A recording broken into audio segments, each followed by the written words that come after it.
దేవునికి స్తోత్రం. ప్రభు నామంలో మీ అందరికి వందనాలు. ఈరోజు నిర్గమకాండము 7వ అధ్యాయాన్ని ధ్యానం చేసుకుందాం. గడిచిన దినమందు ప్రియ దేవుని బిడ్డలారా, నిర్గమకాండము 6వ అధ్యాయంలో ఉన్నటువంటి విషయాలన్నీ కూడా మనం తెలుసుకున్నాం. దేవుడు మోషేను ఏర్పాటు చేసుకుని ఐగుప్తు దేశంలో ఉన్నటువంటి ఇజ్రాయేలు ప్రజల కొరకు దేవుడు ఎంతగానో తాపత్రయపడుతూ ఉన్నాడు. ఎందుకనగా ప్రియ దేవుని బిడ్డలారా, ఇజ్రాయేలు ప్రజలు ఐగుప్తు బానిసత్వంలో కూరుకుపోయారు.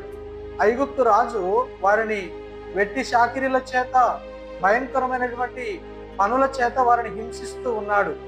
వారికి కావలసినటువంటి ఆ సామాగ్రిని వారికి ఇవ్వకుండా, వారిని సామాను కూడా, వారు ఏదైతే పనులు చేస్తున్నారో ఆ సామానంతయు కూడా, దానికి కావలసినటువంటి వస్తువులన్నీ కూడా వారితోనే తెప్పిస్తూ వారితో బలవంతంగా పనులు చేయించుకుంటున్నాడు. ప్రియా దేవుని బిడ్డలారా, ఈరోజు మనము తెలుసుకోవాల్సినటువంటి విషయం ఏమనగా, ఫరో హృదయము దేవుడు కఠినపరిచి ఉన్నాడు. ఇజ్రాయేలీల ఆ బాధను దేవుడు చూస్తూనే ఫరో హృదయం కఠినపరుస్తూ ఇజ్రాయేలు ప్రజలని బయటికి తీసుకురావాలని చెప్పి ఆలోచన చేస్తూ ఉన్నాడు.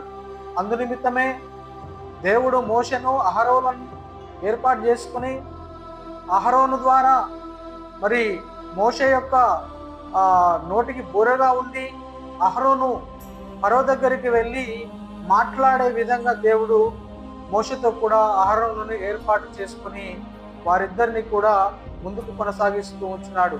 ప్రియా దేవుని బిడ్డలారా, మనం ఆరో అధ్యాయంలో చూసాం కదా, మరి మనో వ్యాకులతను బట్టి, వారు పడుతున్నటువంటి శ్రమలను బట్టి ఇజ్రాయేలు ప్రజల హృదయం కూడా కఠినమైపోయింది.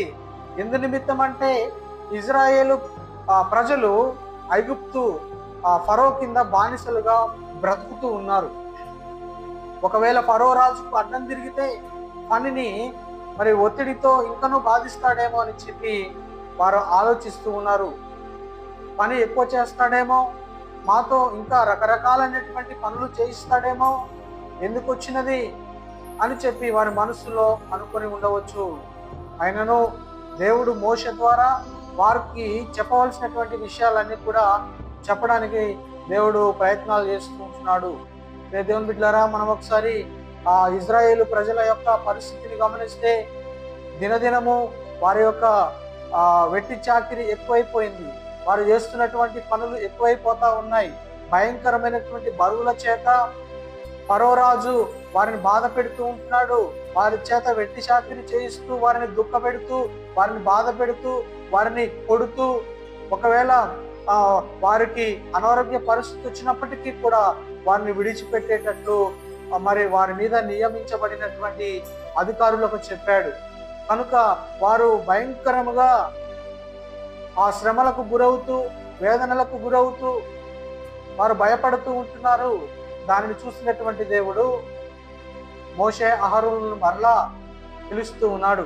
7వ అధ్యాయంలో మోషేను పిలిచి దేవుడు, నీవు మరలా ఐగుప్తు రాజు దగ్గరికి వెళ్ళాలి, నిన్ను ఐగుప్తు రాజుకు దేవుడిగా నియమిస్తాను, నీ అన్న నీకు ఒక ప్రవక్తగా ఉంటాడు. మోషే, నేను చెప్పేటటువంటి మాటలు వింటున్నావా? జాగ్రత్తగా విను. నేను నిన్ను ఐగుప్తు రాజుకు దేవుడిగా నియమిస్తాను, నీ అన్న అయినటువంటి అహరోను నీకు ఒక ప్రవక్తగా ఉంటాడు. మీరిద్దరు కలిసి నా ప్రజలను బయటికి తీసుకురావడానికి నేను చెప్పినటువంటి ఆ మాటలు ఫరో రాజుకు తెలియజేయండి. నేను మీతో ఏదైతే మాట్లాడుతున్నానో, ఏది చేయమని మీతో చెప్తున్నానో దానిని మీరు తూచా తప్పకుండా ఫరో ఎదుట చేయాలి అని చెప్పి వారిద్దరికి మరలా దేవుడు వారిని పిలిచి చెప్తా ఉంటున్నాడు. ప్రియ దేవుని బిడ్డలారా, అలాగూ మోషే అహరోనులు దేవుడు చెప్పినటువంటి ఆ విషయాలను వింటూ ఉన్నారు. జాగ్రత్తగా వింటూ మరి ఐగుప్తు రాజు దగ్గరికి వెళ్ళాలని ప్రయత్నాలు చేస్తూ ఉన్నప్పుడు దేవుడు, ఇక మీరు వెళ్ళండి, దాసత్వంలో ఉన్నటువంటి నా ప్రజలను తీసుకురావడానికి మీరు ఐగుప్తు రాజు దగ్గరికి వెళ్ళి నేను చెప్పబడినటువంటి మాటలన్నీ కూడా క్షుణ్ణంగా తనకు తెలియజేయండి. ఒకవేళ ఐగుప్తు రాజు ఇజ్రాయేలు ప్రజలను నేను పంపను అని చెప్పినట్లయితే మీరు అతనితో చెప్పండి, ఐగుప్తు దేశంలో ఉన్నటువంటి పరిస్థితులు భయంకరంగా మారబోతూ ఉన్నాయి. యెహోవా దేవుడు సెలవిస్తూ ఉన్నాడు, నా ప్రజలను ఆ యొక్క అరణ్యములోకి పంపించాలి. వారు నిజమైనటువంటి దేవుణ్ణి పూజించడానికి, దేవుని ఎదుట సాగిలపడి బలులు అర్పించడానికి నీవు వారిని పంపించాలి. ఫరో, యెహోవా మాట్లాడుతూ ఉన్నాడు, నీవు వినాలి అని మీరు అతని దగ్గరికి వెళ్ళి ఈ విషయాలన్నీ కూడా చెప్పాలని దేవుడు చెప్పినప్పుడు వారు ఆ ఫరో రాజు దగ్గరికి వెళ్ళారు. ప్రియ దేవుని బిడ్డలారా, ఫరో రాజు దగ్గరికి వెళ్ళి మోషే చేతులు ఉన్నటువంటి ఆ యొక్క కర్రను ఫరో ఎదుట పడేయి అని దేవుడు చెప్పాడు కదా. మోషే యొక్క అన్న అహరోను ఫరో రాజుతో మాట్లాడుతూ ఉన్నాడు. మోషే చేతిలో ఉన్నటువంటి కర్ర తీసుకెళ్లి ఫరో రాజు కాళ్ళ ఎదుట పడేయి, అది పాములాగా మారిపోతుంది. ఎప్పుడైతే నీవు ఆ కర్రను తీసుకొని తన కాళ్ళ ఎదుట పడేస్తావో అది సర్పంలాగా మారిపోతుంది అని దేవుడు చెప్పాడు కదా. అదే విధంగా మోషే తన చేతిలో ఉన్నటువంటి కర్రను తీసుకెళ్లి ఫరో కాళ్ళ ఎదుట పడేశాడు. వెంటనే ఆ కర్ర సర్పంలాగా మారిపోయింది. అది ఒక సూచక క్రియ. దేవుడు ఐగుప్తు దేశాన్ని మెత్తబోతున్నాడు, ఐగుప్తు దేశాన్ని మరి భవిష్యత్తులో గందరగోళ పరిస్థితుల గుండా తీసుకెళ్లబోతా ఉన్నాడు అని తెలుసుకున్నటకు అదొక సూచక క్రియ.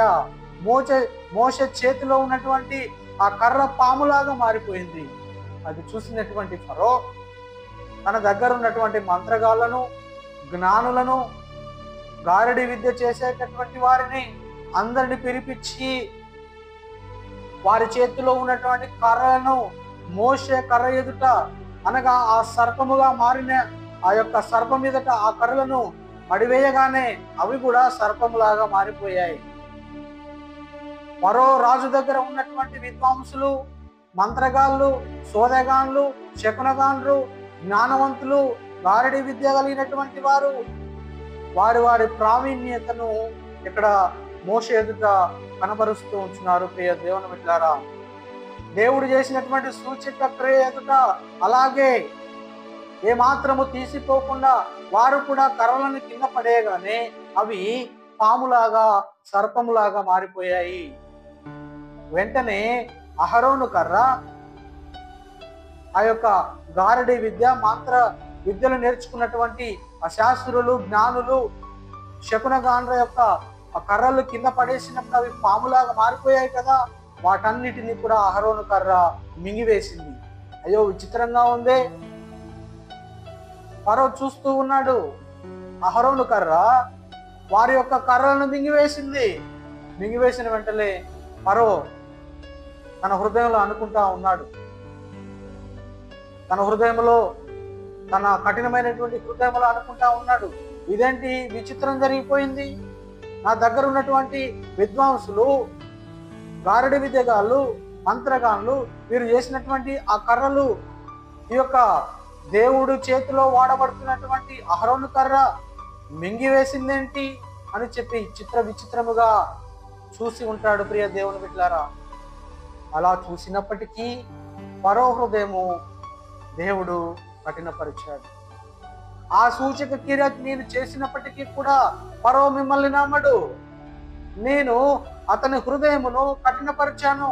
మోషే, అహరోను, మీరు నేను చెప్పే విషయాలన్నీ జాగ్రత్తగా చెప్తూ వెళ్తూ ఉండాలి. ఆయనను ఫరో నమ్మడు. నా ప్రజలను మీరు పంపించాలి, నా ప్రజలను ఈ ఐగుప్తు ప్రాంతం నుండి మీరు బయటికి పంపించాలి అని చెప్పి మీరు ఆ యొక్క రాజుతో మీరు పలకాలి, చెప్పాలి. ఆయన ఏమాత్రము కూడా నా ప్రజలను పంపివేయడు. దేవుడు చెప్తూనే ఉన్నాడు. మొదటి నుంచి దేవుడు మాట్లాడుతూనే ఉన్నాడు, నేను ఫరో హృదయాన్ని కఠినపరుస్తాను.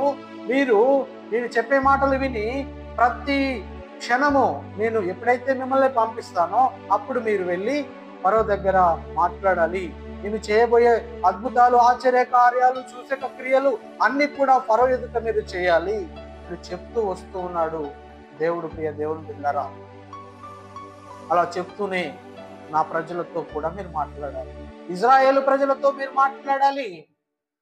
అద్భుత ఆశ్చర్య కార్యాలు చేసేటటువంటి దేవుడు మీ శ్రమలను, మీ బాధలను, మీ వేదనలను, మీ కష్టాలను, మీ సమస్తమును చూసినటువంటి దేవుడు, ఐగుప్తు ప్రాంతముల నుండి మిమ్మల్ని కనాను ప్రాంతానికి నడిపిస్తానని వాగ్దానం చేసినటువంటి దేవుడు మిమ్మల్ని త్వరలో విడిపిస్తాడని నా ప్రజలతో మీరు మాట్లాడాలి.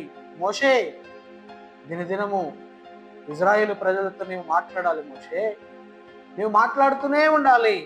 నేను చేయబోయేటటువంటి కార్యాలు నేను చేస్తూనే ఉంటాను.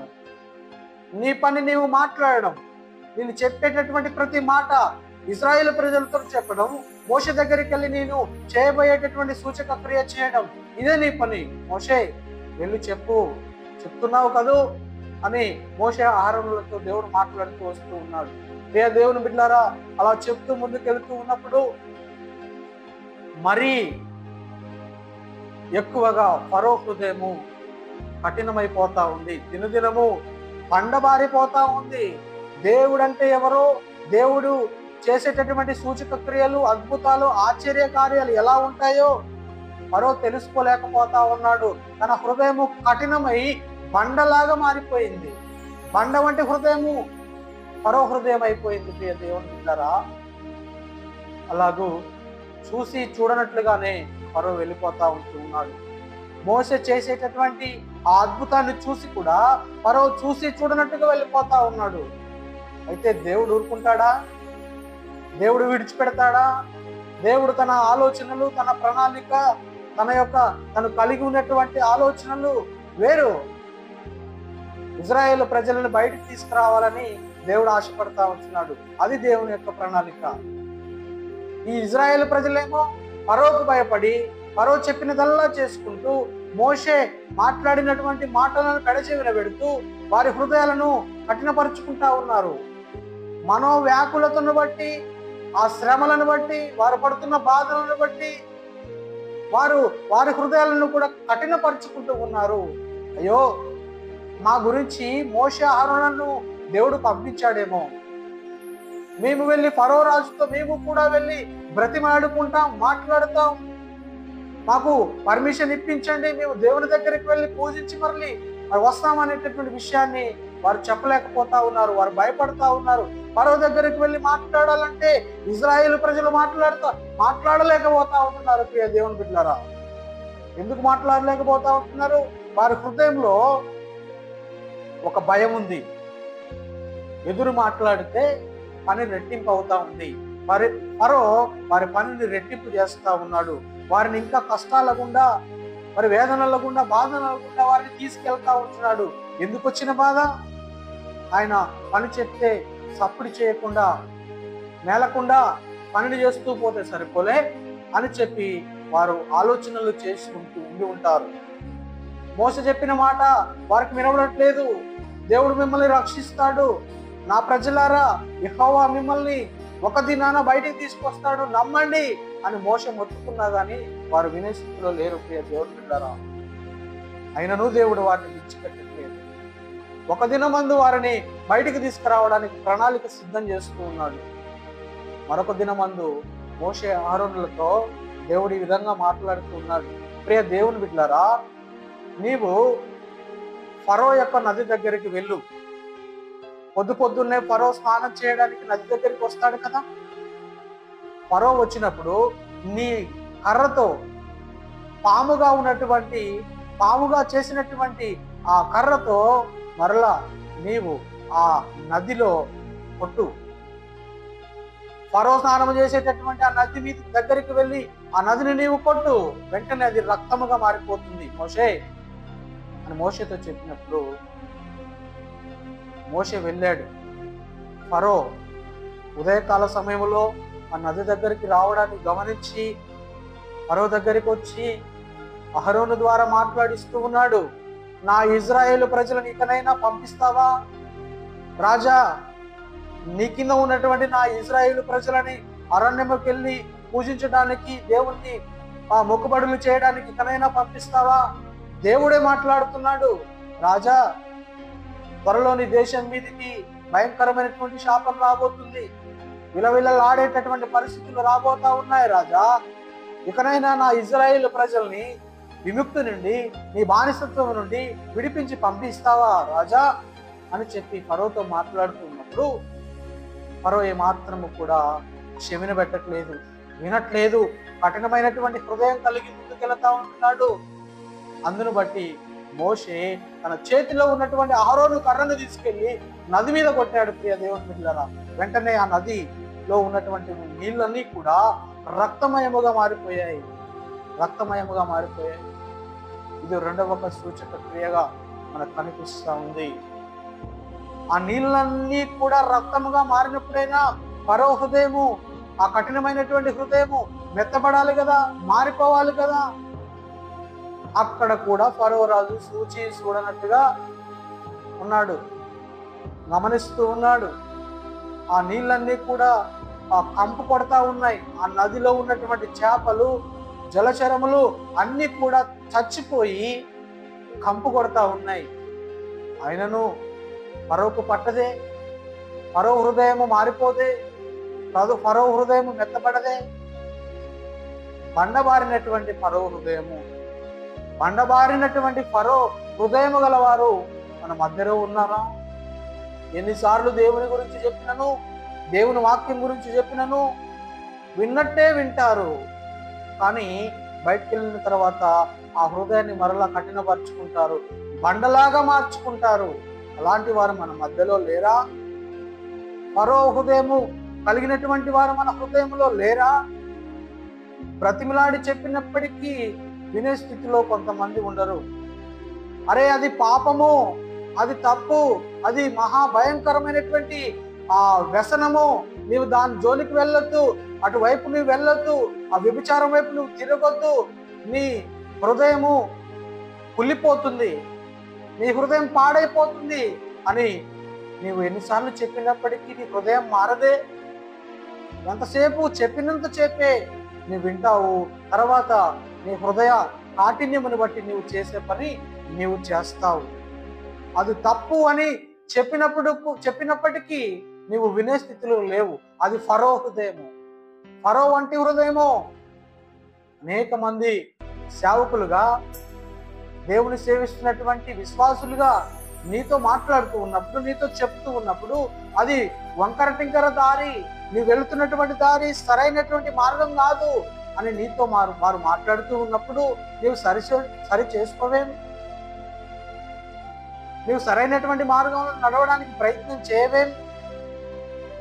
ప్రియ దేవుని బిడ్డలారా, ఈ యొక్క ఉదయకాల సమయంలో దేవుడు నాతో, నీతో, మనందరితో మాట్లాడుతున్నదేమనగా, ఫరో వంటి హృదయము మీరు కలిగి ఉండవద్దు.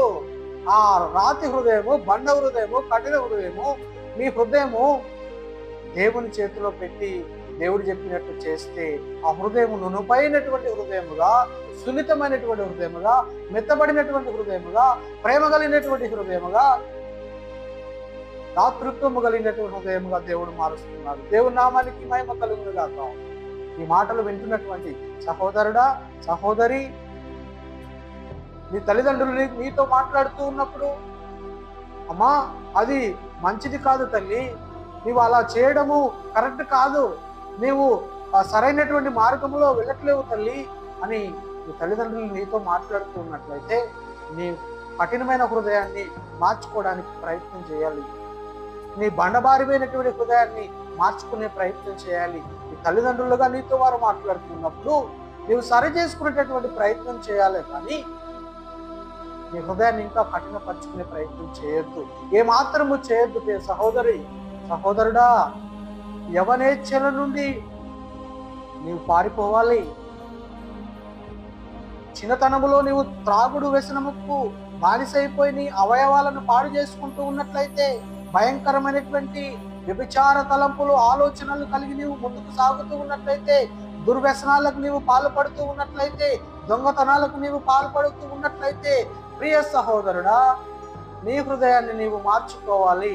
నీ హృదయాన్ని నీవు మార్చుకొని ముందుకు వెళ్ళే ప్రయత్నం చేయాలి. దేవుడు నీతోనే మాట్లాడుతూ ఉన్నాడు. నీ హృదయాన్ని నువ్వుపైన హృదయముగా మార్చుకునే ప్రయత్నం చేసి దేవునికి నీ హృదయం అప్పచెప్పే వాడిగా ఉండాలి. ఆనాడు ఫరో హృదయం కఠినమైపోయింది. అలాంటి హృదయాన్ని నీవు కలిగి ఉన్నట్లయితే జాగ్రత్త.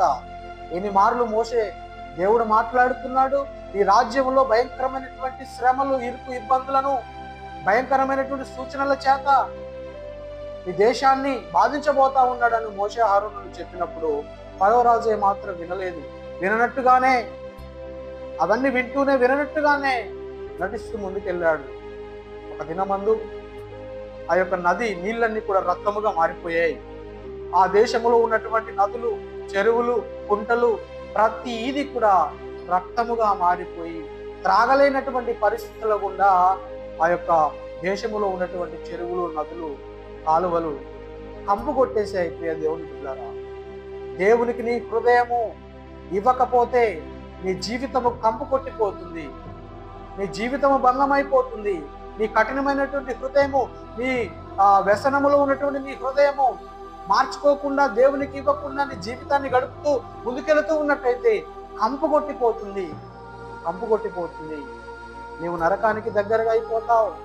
జాగ్రత్త. దేవుడు నీతో మాట్లాడుతూ ఉన్నాడు. మరో వంటి హృదయం నీలో ఉంటే ఖచ్చితంగా నీకు నీ హృదయాన్ని మార్చుకోవాలి. నీ హృదయాన్ని మెత్తగా చేసుకొని దేవునికి అప్పగించాలి. ప్రియ సహోదరుడా, సహోదరుడి, ప్రియ దేవుని సంగమా, ప్రియ దేవుని బిడ్డలారా, ఈ మాటలు మీ కొరకు, మన కొరకు, అందరి కొరకు దేవుడు ఈ సమయంలో మాట్లాడుతూ ఉంటున్నాడు. ఆ కాలములో త్రాగడానికి నీళ్లు లేక ఆ దేశంలో ఉన్నటువంటి అల్లారిపోయారు.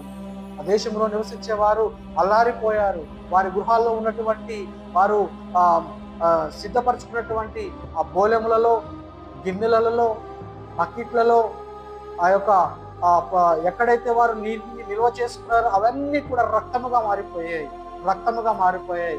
వారు త్రాగలేనంత పరిస్థితుల గుండా వారు వెళతా ఉంటున్నారు. ఆయనను ఫరో హృదయము మెత్తబడదే, ఇంకను కఠినమైపోతా ఉంటే